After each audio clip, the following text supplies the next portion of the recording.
கர்நாடகாவில் யார் பதவியேற்க இருக்கிறார்கள் என்ற வாத பிரதிவாதங்கள் நடைபெற்றுக் கொண்டிருக்கக்கூடிய நிலையில் ஆளுநரை சந்தித்து இரண்டு தரப்பிலும் காங்கிரஸ் மற்றும் மதச்சார்பற்ற ஜனதாதள அணியின் சார்பில் தங்களை பதவியேற்க அழைக்குமாறு அவர்கள் கோரிக்கை விடுத்திருந்தார்கள், வேண்டுகோள் விடுத்திருந்தார்கள். அதேபோல் பாரதிய ஜனதா கட்சியின் சார்பில் தனிப்பெரும் கட்சியாக இருக்கக்கூடிய தங்களைத்தான் ஆட்சி அமைக்க அழைக்க வேண்டும் என்று அவர்களும் கோரிக்கை விடுத்திருந்தார்கள்.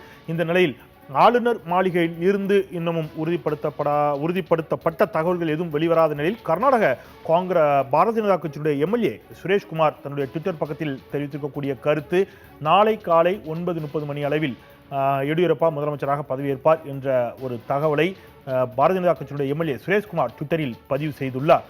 ஏற்கனவே தேர்தல் வாக்குப்பதிவு நடைபெற்ற பொழுதே எடியூரப்பா தெரிவித்திருந்தார், நிச்சயமாக பாஜக ஆட்சி அமைக்கும், மே 17ஆம் தேதி பாரதிய ஜனதா கட்சி அங்கே பதவியேற்கும் என்பதை அவர் அப்போவே டேட்டோட சொல்லியிருந்தார். இப்போ மீண்டும் அதை பாரதிய ஜனதா கட்சி உறுதிப்படுத்தியிருக்கிறது.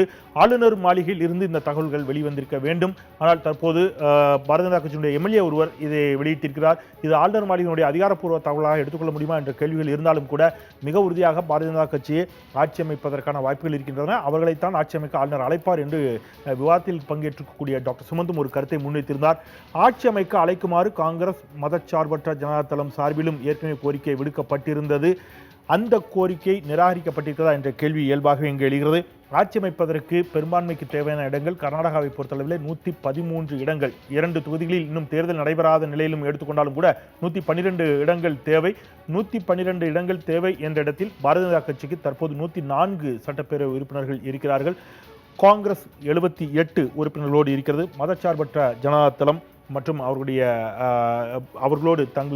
ஆதரவு தெரிவித்திருக்கக்கூடிய 2 எம்எல்ஏக்களையும் சேர்த்தால் அவர்களுக்கு 39.